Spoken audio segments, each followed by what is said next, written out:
Hey cats, Ed Midsole here. A sequel shoe for you today from Puma's improved lineup, almost a total redesign from the original, which was a pretty solid shoe. Let's get to the review of the Puma Velocity Nitro 2.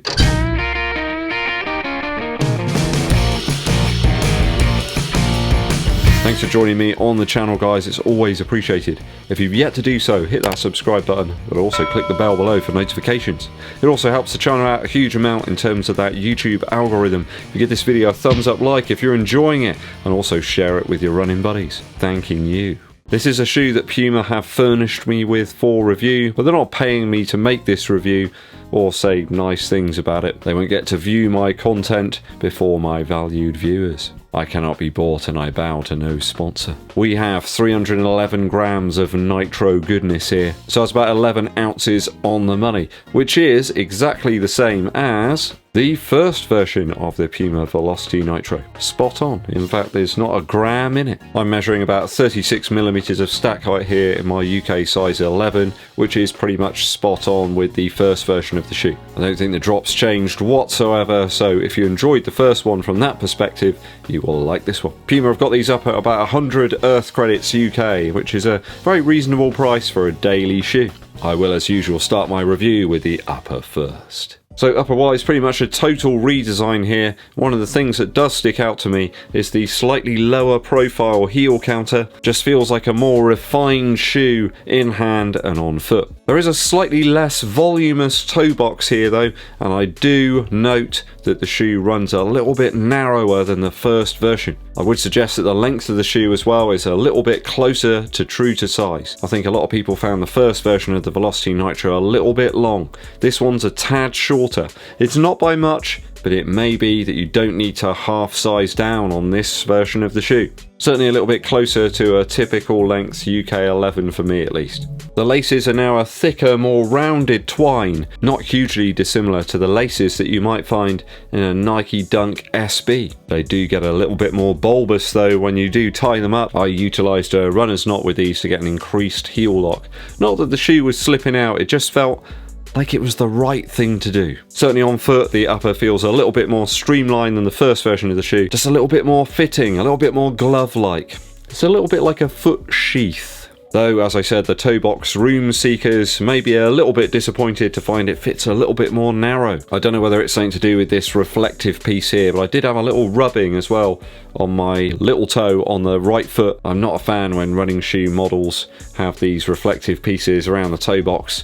I think it's a bad idea. There's a lot of flex and move there. I just feel it's asking for trouble putting stuff there. I'm not sure I've ever bought a shoe either, purely for the fact that it's got reflective pieces on. Well, apart from a Jordan 5 or something where the tongue's completely 3M. But here, I just don't really need that. I've got some bright clothes that I can wear if I'm out late at night or something. I've got other stuff that's got reflective things on, so I just don't need it here. It just looks a bit out of place as well. I wish they hadn't put it on there. I might try and take it off. No bunching of the upper here, and the tongue is partially gusseted and it didn't move around at all on foot. Seems to stay in place relatively well, which is a bit of a problem in the Deviate Nitro Elite that I tested out last year. So we've got a few improvements in the upper in terms of the profile, but there's a few other things that don't quite add up to me. Not perfect, but as daily shoes go, it's got all the hallmarks of a very usable model. Fits comfortable enough for me, and I feel it's a little bit more true to size. Just a bit perplexed about those very thick laces and the strange placement of some of those reflective pieces here on the upper. Not one for those with the wide feet though. I'll give this a 2.6 out of 3 after my initial runs for the upper.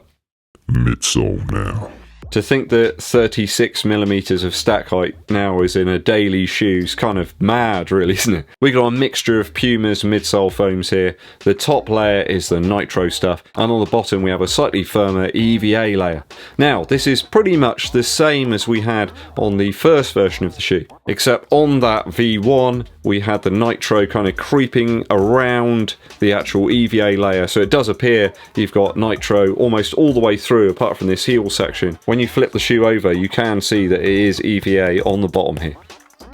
So I'm pretty sure they've just refined it back a little bit so we haven't got that wrap around of the Nitro. This shoe does feel a little bit more stable to me on foot, whether it's the removal of that additional nitro around the EVA, I don't know. Perhaps it's the additional lockdown that the upper provides. Think of a slightly less nimble sandwich of foams as we saw on the Pegasus Turbo 2. I'm kind of glad that they've removed that TPU piece in the heel. It does soften things up a little bit in the V2. A slightly strange inclusion, that one. It appears that Puma have put that one to bed. I think in the Liberate Nitro it didn't even go underneath the heel, it was just kind of there for show.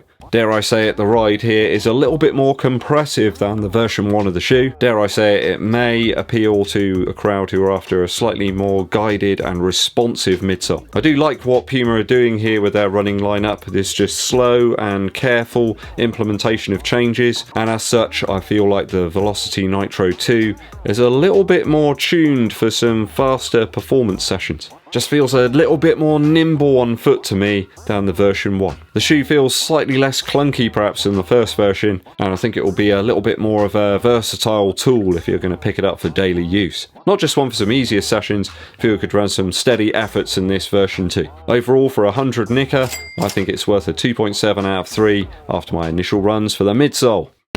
Outsole now. You know what to expect from Puma shoes these days, guys. That Puma grip. It's sensational. It's in full effect here and in a more refined form than we found in the V1. I mean, that was very capable in its own right, but I think Puma have just dialed the rubber back a bit, and that's good. There was actually a huge amount of rubber here in the forefoot of the version 1. They've refined that back. We still have the great traction here from the Puma grip, but in a slightly more servant spreading. A little less rubber overall, but a very gravel grabbing experience. There's more divided protrusions here, which overall benefits the traction. It's good again to see Puma carefully redesigning the outsoles of their shoes. A more reasonable layer here on the outsole. It doesn't feel quite as firm. Still the great performance that we had from the V1. No wet weather to test this one out at the moment, guys. It is bone dry here in Fair Yeovil, but as soon as the cows sit down in the field, I will be out there testing them out in the wet. There are less areas here in the outsole to collect mud and grit, and that's always a good thing. Nobody wants to be there picking stones and mud out of the outsole of their shoes. That was a bit of a problem in the V1. It just really got clogged up there, especially in the mid to forefoot. A little softer here and a little more malleable could result in a slightly more forgiving shoe. I'd give this a great 2.8 out of 3 for the outsole after my initial runs. Value now. So value wise, these daily beasts clock in at 100 Earth credits UK. I think that makes them a real competitor to the Adidas Adios 6 and the newly released Pegasus 39 from Nike. I think it's a really capable daily shoe, this one, for those of you with the narrower feet. For once I can actually recommend the Pegasus 39 over this one if you have wider feet. Wow, a wider Nike shoe. I think there's even a wide version of that dropped as well, so if you've got a very voluminous foot, the Pegasus 39 is probably a better bet. This does come in a little bit cheaper than the Pegasus though, by about £10, and hey, £10 is £10. Could get you a 4-pack of beer and some crisps, maybe a chocolate bar. I do prefer that slightly simpler upper though that we have on the Pegasus 39. There's just less there. We haven't got those reflective pieces and things. I just don't need them. I think perhaps the toe box here is feeling that little bit tighter because of this reflective piece. And the cat. The Adios 6, and I still classify that Adios 6 as a daily shoe. I think it's got the edge over this one a little bit perhaps in terms of performance. Just a little bit more versatile for those higher paces. Though again, that Adios 6 is a very narrow shoe. It has a wide version. I've yet to try that. If you have tried the wide version of the Adios 6, let us know in the comments. The NG4, well, that's still king of value against the Puma, but I think the float ride only approach in that shoe has got to come to an end at some point. Overall, if you enjoyed the first version of the Velocity Nitro, then there is no reason why you won't enjoy this second iteration. It's a little bit more subtle, and certainly the upper profile is vastly improved. I don't think anyone can say the V1 is as good a looking as this new version. The Nitro does feel a little bit softer here perhaps. I think the V1, it just felt a little bit firmer. It could be down to the finish on the outside of the shoe, but it certainly feels a little softer. That aside, round 100 Earth credits for a shoe that's as capable as this one and as versatile, I think it's worth a 2.7 out of 3 after my initial runs for value. So if I've totaled those scores up correctly, it gives us a 10.8 out of 12 after my initial runs for the Puma Velocity Nitro 2.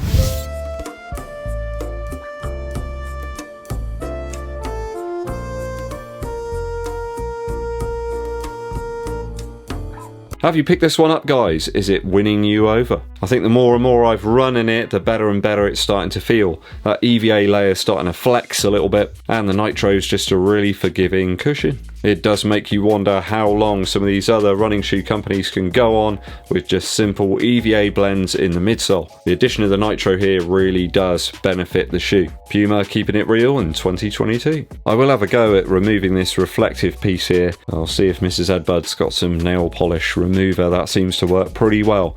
Only use it sparingly though, guys.